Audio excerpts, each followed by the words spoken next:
Ada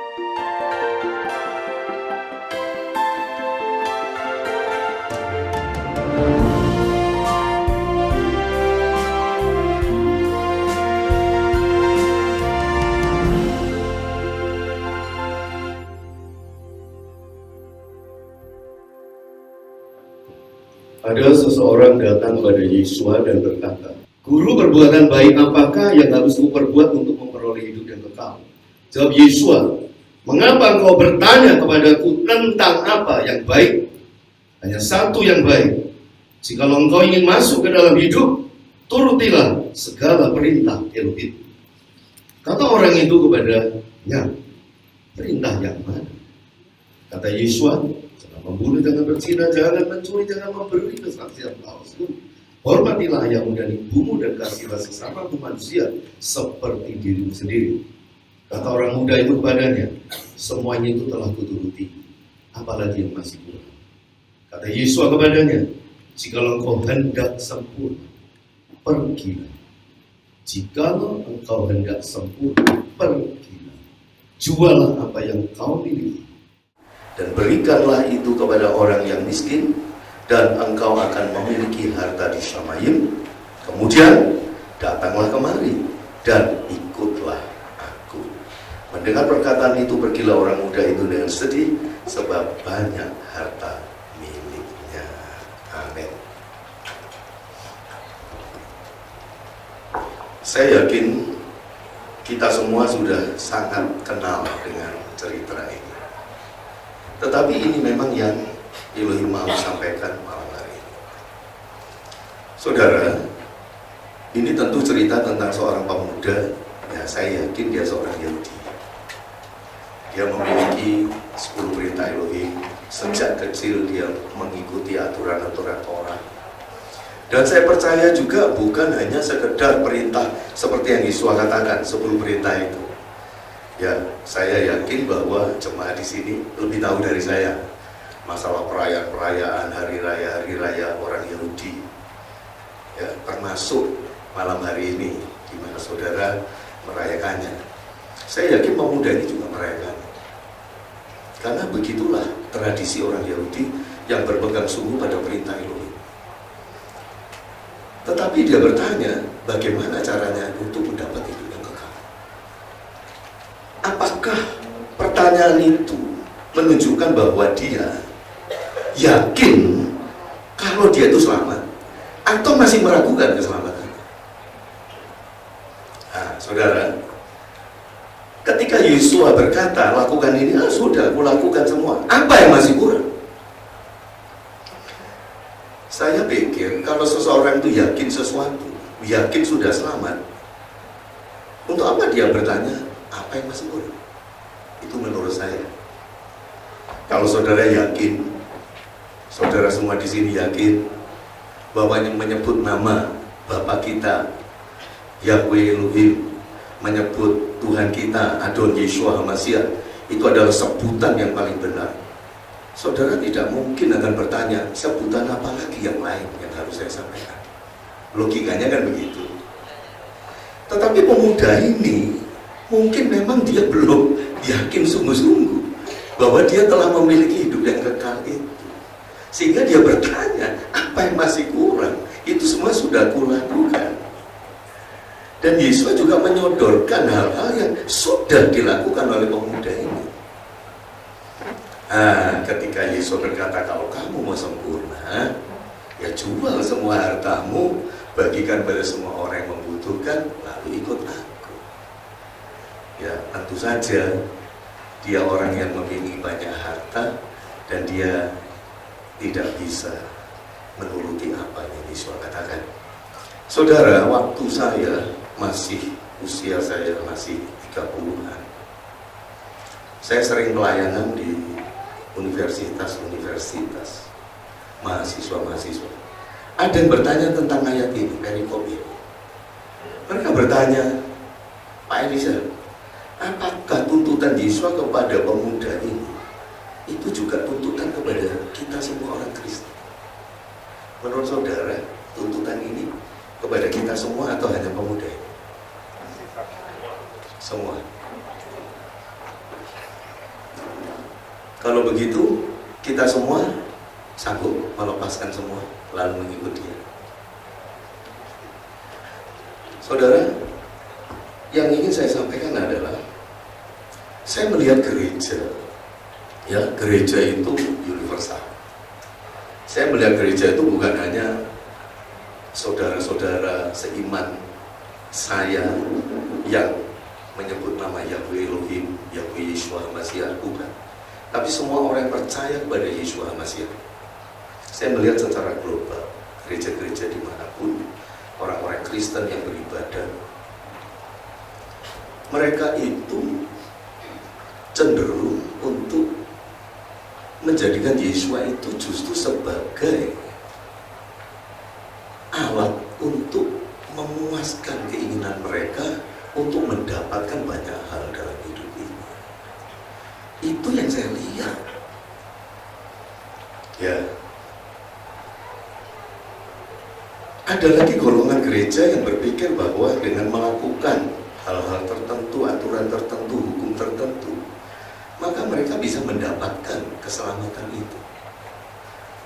Yang harus kita mengerti adalah bahwa keselamatan itu bukanlah kumpulan dari aturan atau hukum yang harus kita lakukan. Tapi keselamatan itu adalah pribadi Adonai Yeshua HaMashiach itu sendiri. Ketika pemuda kaya ini, dia dihadapkan pada pilihan. Apakah dia mempertahankan hidupnya, hartanya, dengan semua kesalehannya, dan dihadapkan untuk meninggalkan semuanya, ya kan? Saudara, tadi saya memperhatikan nyanyian dari jemaat di sini, ya, Bapak Ibu. Lagunya kalau nggak salah tentang kita ini semua menjadi terang, ya. Ya betul, ya. Nah, seperti ini di ruangan ini kan ada terang, ya. Coba saya ingin tanya, terang itu ada bentuknya? Terang itu ada bentuknya. Yang ada bentuknya kan lampunya. Tapi terang ada punya bentuknya. Kalau kita menjadi terang, itu seharusnya kita nggak punya bentuk secara spesifik. Itu yang Elohim tanamkan di hati saya untuk saya sampaikan pada saudara di tempat ini. Yesus berkata, barang siapa percaya kepadaku, dari dalam hatinya akan mengalir aliran-aliran air hidup.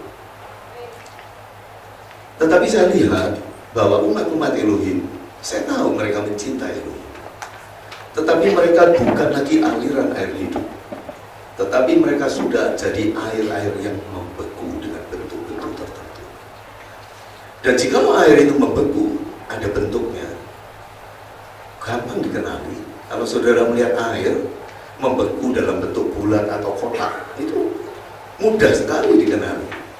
Tetapi dia tidak bisa pergi kemana-mana, dan dia tidak bisa mengalir kemanapun, dan itu bukan pekerjaan kudus. Ada suatu falsafah tentang air yang ingin saya bagikan kepada saudara. Yeshua itu disebut air kehidupan, Roh Kudus juga air kehidupan. Dari tahta Bapa dan anak domba mengalir air kehidupan. Manusia juga ada air. Secara hurufiah manusia 78% tubuhnya adalah air. Dan kalau saudara baca kitab Wahyu bahwa bangsa-bangsa di dunia, di mana wanita Babel itu duduk di dalam kenajisannya, percabulannya, itu dikatakan adalah bangsa-bangsa di dunia. Jadi kita itu sebetulnya air. Yesus air, Elon air. Ini semua ya analogi, ya. Jangan nanti saudara bilang, oh Pak Elisa ngajar Yesus air. Kalau Yesus air berarti kalau kita minum air, kita minum Yesus. Jangan, ini analogi. Hanya untuk lebih mempermudah kita. Saudara, ketika Yeshua kembali ke Bapa, ya, ketika Yesus di dunia bentuknya ada, itu bagaikan air yang memadat. Tetapi ketika dia kembali ke Bapa, dia itu bagaikan uap air yang tidak ada bentuknya. Sehingga tidak seorang pun di antara kita bisa mengklaim Yesus itu bentuknya seperti ini. Saudara bisa membayangkan kalau Yesus masih ada di bumi, lalu dia mendirikan sebuah gereja, dengan atribut tertentu, dengan cara tertentu, dengan liturgi tertentu, dengan aturan-aturan tertentu, dan semua orang yang percaya mengaku bahwa dia adalah juru selamat, saya yakin semua bentuk ibadah di seluruh dunia pasti sama, betul kan? Betul kan? Tapi masalahnya Yesus tidak pernah seperti itu. Yesus Masiah duduk di sebelah kanan Bapa, dan tidak seorang pun melihat dia. Dan gerejanya adalah saya dan saudara, bukan dia. Kita orang-orang, tadi saya baca itu tema di atas. Lihatlah, aku menjadikan segala sesuatu baru. Bagaimana caranya dia menjadikan segala sesuatu baru? Satu-satunya cara untuk menjadikan segala sesuatu baru adalah dengan menjadikan kita baru terlebih dahulu. Itu ayat-ayat di Wahyu, aku menjadikan segala sesuatu baru. Mana cara kita bisa dibarui? Yang bisa membarui cuma Yesus Masiah. Tetapi bagaimana cara dia membarui kita? Saudara, apakah ketika dia membarui kita ada andil dalam diri kita? Ataukah sepenuhnya itu adalah karya Elohim? Yang kalau kita tidak ada kerinduan, tidak ada kemauan, dia langsung membarui kita, apa begitu? Ketika dihadapkan dengan pilihan yang begitu sulit orang muda, pilihan itulah yang akan menentukan dia akan dibarui atau tidak. Ketika dia tetap memilih hartanya sehingga tidak mau mengikut Yesus, hidupnya tetap lama. Hidupnya mungkin dipenuhi kesalehan, hidupnya dipenuhi dengan aturan-aturan agama, hidupnya dipenuhi dengan ritual-ritual agama yang mungkin memang kelihatannya sangat indah, tetapi dia tidak pernah menjadi baru. Ketika seseorang tahu bahwa keselamatan itu bukanlah mentaati hukum tertentu, tetapi keselamatan adalah kemampuan kita untuk melepaskan apapun yang ada di dalam hidup kita dan menjadikan Yesus sebagai pengganti dari semuanya itu, dia siap untuk membarui kita. Dan hanya melalui hidup yang seperti itu, semua yang ada di sekitar kita bisa dibarui. Kalau tidak, tidak. Saudara, Yesus pernah berkata, ketika ahli-ahli Taurat, orang Farisi, dan murid-murid Yohanes Pembaptis suatu ketika protes kepada Yesus Masiah. Kami semua berpuasa, mengapa murid-muridmu tidak berpuasa? Apa jawaban Yesus? Dia berkata, kain yang baru tidak bisa ditambahkan di jubah yang rusak, dan anggur yang baru tidak bisa diisikan ke dalam kantong kulit atau kirbat yang lama. Pasti saudara tahu ayat itu. Tetapi sekali lagi saya ingin katakan bahwa kirbat adalah hidup kita. Hidup kita tidak bisa menjadi baru hanya karena kita melakukan hal-hal yang baru. Saya mengenal banyak sahabat-sahabat saya yang dulu menyebut A, sekarang menyebut Yahweh, tetapi hidup mereka tetap lama dan tidak pernah dibarui.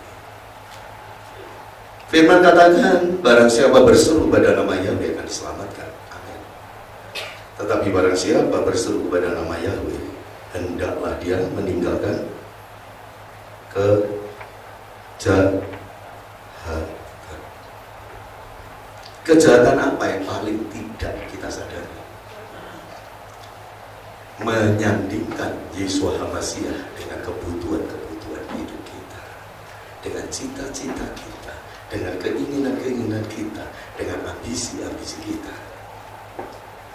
Selama kita mengiring dia, tetapi justru kita menginginkan begitu banyak hal untuk diri kita, sama sekali kita bukanlah orang-orang yang memiliki Yesus Masiah sebagai keselamatan satu-satunya.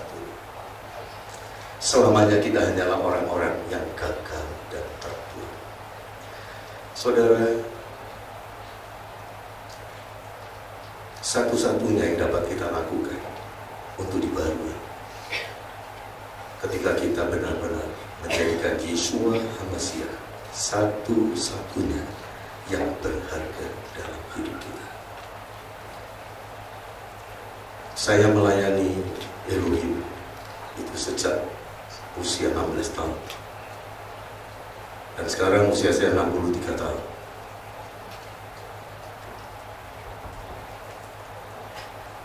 Saudara bisa hitung 63 dikurangi 16. Berapa tahun? 47 tahun. 47 tahun saya itu khotbah udah. Dan selama 47 tahun itu saya banyak bertemu dengan gembala-gembala sidang, pendeta-pendeta, baik yang istilahnya itu yang baru pemula maupun yang senior. Dan hampir semua yang saya temukan adalah bahwa mereka memiliki ambisi-ambisi di dalam pelayanan mereka. Kalau bukan ambisi tentang kedudukan, ambisi mereka adalah tentang uang. Saya pernah diundang retreat 3 hari di Jepara. Itu tahun 94 kira-kira. Jadi usia saya waktu itu masih 31 tahun kira-kira. Itu retreat ada hampir 400 pemuda, anak SMA dan anak-anak kuliah. Yang mengelola adalah panitianya itu 10 pendeta. Saudara tahu apa yang terjadi? Session yang pertama, sore hari saya khotbah, di malam hari kami akan beristirahat. Pendeta-pendeta itu 10 belum genap jumlahnya, 3 belum datang, 7 yang sudah datang. Yang 7 itu lalu saudara ngomong satu dengan yang lain. Wah, itu 3 rekan kita itu nggak datang. Dia, wah sudah, persembahan untuk dia kita nggak usah dikasihkan, enak saja. Saudara, saya mendengar itu kagetnya luar biasa. Saya diundang itu sendiri, persembahannya saya berikan, tidak saya ambil. Tapi ini pendeta-pendeta ini rebutan uang. Langsung besoknya mau session berikutnya, saya bilang saya pamit, saya mau pergi. Saya ada pelayanan di Semarang, memang ada waktu itu, juga di GBS Kepunton. Jadi saya dulu sering keliling seperti itu. Saya bilang, sudah selesai ini 3 hari, saya cuma 12 kali kemarin. Loh, kenapa Pak? Kalian cuma hambanya Mamon, untuk apa saya melayani? Saudara, itu sikap saya sejak saya muda. Dan sampai hari ini tidak pernah berubah. Tidak ada sesuatu pun yang perlu kita capai, kita raih, selain memiliki Yeshua HaMashiach dalam hidup kita. Tidak ada ambisi pribadi, tidak ada keinginan pribadi apapun. Kesanggupan seseorang yang memiliki keselamatan bukanlah kesanggupan untuk menerima, tetapi untuk menyerahkan segala sesuatunya, sehingga Yeshua menjadi milik satu-satunya. Banyak orang Kristen sudah berpuluh-puluh tahun memiliki Yeshua Mashiach. Mereka takut mati. Mereka orang kaya, takut hartanya kalau mati siapa yang ambil. Takut sakit, takut anak cucu keturunannya nanti jadi apa. Hidup dipenuhi ketakutan. Banyak orang beribadah bukan karena mengasihi Yeshua, tetapi karena hatinya dipenuhi ketakutan. Banyak ketakutan menimpa orang-orang percaya. Saudara, tidak ada satupun yang perlu dalam hidup ini. Hanya ketika kita tahu bahwa segala sesuatu tidak berarti bila dibandingkan dengan pribadi Adon Yeshua HaMashiach. Memiliki dia bukan sekedar saya selamat, tetapi selamat adalah memiliki segala sesuatu. Dia tahu yang terbaik untuk kita. Orang yang takut kehilangan nyawanya akan kehilangan nyawanya. Yang tidak takut kehilangan nyawanya, dia akan mendapatkannya. Saudara, itu pesan yang ingin saya sampaikan. Saya tidak akan lama-lama, tetapi mungkin di sini ada tidak semua orang yang menyebut dirinya Kristen, orang percaya, pernah sungguh-sungguh datang kepada Yesus, berkata, aku mau meninggalkan semua untuk memiliki Engkau. Sungguh-sungguh malu. Saudara, ada orang yang menantang saya. Kalau Pak Elisa sendiri ditantang, Pak Elisa, ya kami di Bukit Hermon ya, di Tomohon, tanah kami luas, mobil banyak, jemaat itu diberkati, saya diberkati, saya melayani, mengembalakan jemaat di sana sudah 28 tahun. Dari tidak memiliki apapun. Jadi kami pindah dari Surabaya itu kami tidak punya apapun. Dan saya pindah itu beserta dengan 70 jiwa lebih dari domba-domba yang Yahweh percayakan pada saya di Surabaya. Kami tidak punya apa-apa. Satu motor aja dipakai untuk puluhan orang. Satu mobil dipakai untuk puluhan orang. Ya kalau hari ini satu orang bisa punya beberapa mobil. Ada orang nantang saya, Pak Elisa, kalau semuanya itu diminta oleh Yahweh, Bapak berikan nggak? Ya dari dulu lah, semua ini bukan milik saya. Kalau dia minta ya saya berikan. Kalau gitu saya minta Pak ya. Loh, kalau kamu yang minta saya nggak mau kasih. Bukan Yahweh yang minta. Saudara nanti maksud saya. Apa yang Yesua tuntut kepada pemuda ini itu tetap berlaku bagi siapapun. Loh, kalau Yesua Masiah saat ini berfirman pada saya, dan saya sering mendengar suaranya melalui malaikatnya. Kalau dia berkata, Elisa, berikan semua yang ada padamu sekarang. Saya kesini bawa 2 mobil dengan anak saya. Berikan 2 mobil itu kepada Bapak Yusin Petrus atau siapapun, ya saya kasih. Dari dulu saya memang seperti itu. Saudara, bagaimana mungkin kita berkata bahwa kita memiliki dia, kita mengasihi dia, kita menyembah dia, dia segalanya dalam hidup kita. Tetapi kita ini, saudara, begitu sulitnya untuk terlepas dari semua yang lahiriah dan yang keduniawian. Kita lebih senang bersaing dengan orang-orang dunia dengan gaya dunia. Saya tidak mau kalah dengan orang dunia, tapi saya atas nama Yahweh Yeshua Masiah.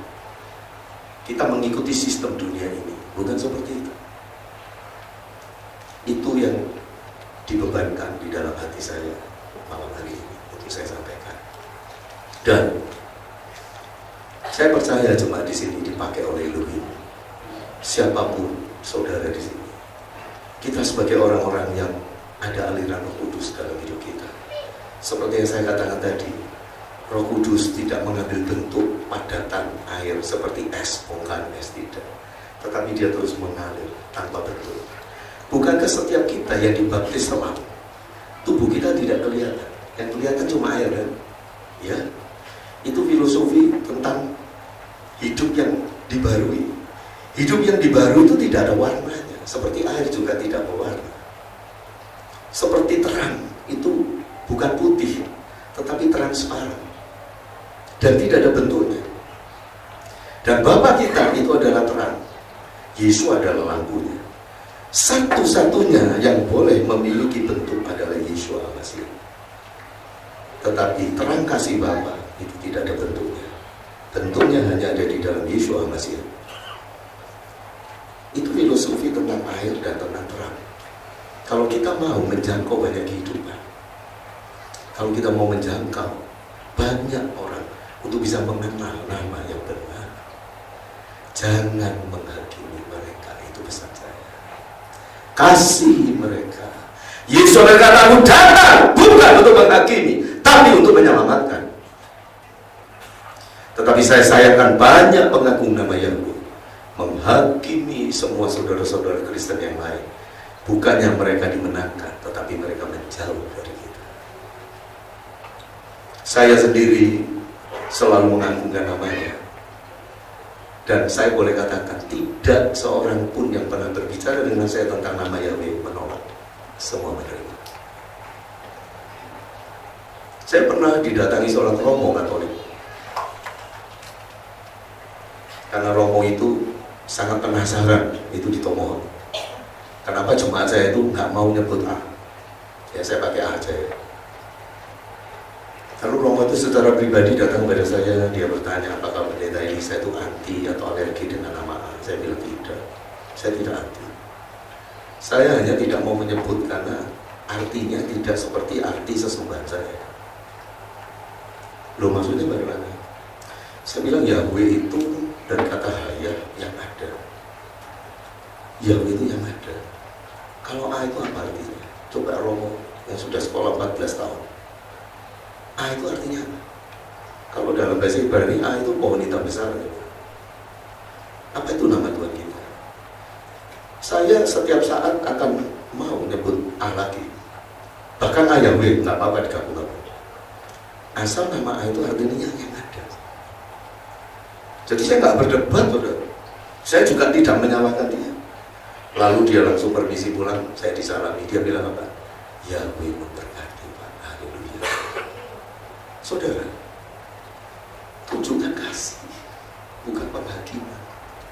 Saya sering mendengar soalnya sahabat-sahabat seiman itu. Kamu kalau gini kamu masuk neraka, kalau kamu gini kamu tidak selamat. Neraka bukan milikmu, keselamatan bukan hakmu. Itu yang harus diingat. Lakukan apa yang kita ingin lakukan, tetapi mengalir, jangan membeku. Air yang membeku tidak bisa kemana-mana lagi. Tetapi aliran air Roh Kudus itu selalu terus mengalir. Tidak mengambil bentuk apapun. Silakan saudara memiliki bentuk-bentuk warna-warna tertentu, tetapi jangan orang yang tidak memiliki warna bentuk seperti saudara anggap sebagai orang sesat. Ada satu hal yang ingin saya sampaikan terakhir. Karena begitu besar kasih Elohim akan dunia ini, sehingga dia mengaruniakan anaknya yang tunggal. Betul? Betapa sulitnya mengaruniakan anaknya yang tunggal. Hal yang begitu mustahil dia lakukan. Kalau memang Elohim itu begitu marahnya kepada umatnya ketika menyebut namanya itu tidak benar, apakah dia berdiam diri? Hal yang sulit dia lakukan ketika menjadikan sang anak menjadi manusia. Apa sulitnya untuk memberi pengertian kepada seluruh umatnya bahwa namaku yang benar adalah ini? Itu apa yang saya pikirkan, yang saya sampaikan kepada saudara semua, yang dibebankan dalam hati saya. Saya mau cuma di sini menjadi berkat bagi banyak kehidupan. Di kota Purwodadi, dimanapun juga. Saya selalu berdoa untuk pelayanan Bapak Gembala Justin Petrus, karena Bapak Gembala Justin Petrus itu memang dari muda itu bersama saya. Ya saya waktu itu anak dari gembala, seorang gembala, dan ayah saya sudah bersama Yesus Masya. Dan Bapak Justin Petrus ini jadi pengerja dulu di sini bersama saya setiap hari. Itu sebabnya saya selalu mendukung pelayanan dimanapun. Dan saya sangat berbahagia melihat jemaat yang ada di sini. Saya juga diberkati, dan biarlah berkat itu terus mengalir. Bukan hanya untuk di sini, tapi juga untuk yang lain-lain. Dan bagi saudara semua yang mungkin penuh ketakutan hidupnya, belum pernah sungguh-sungguh menyerahkan hidup saudara kepada Yesus Masya.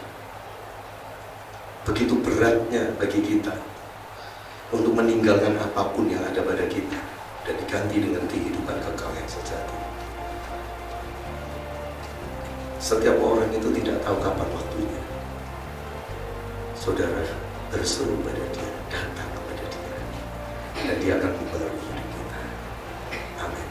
Ya Yesus Masya memberkati kita semua.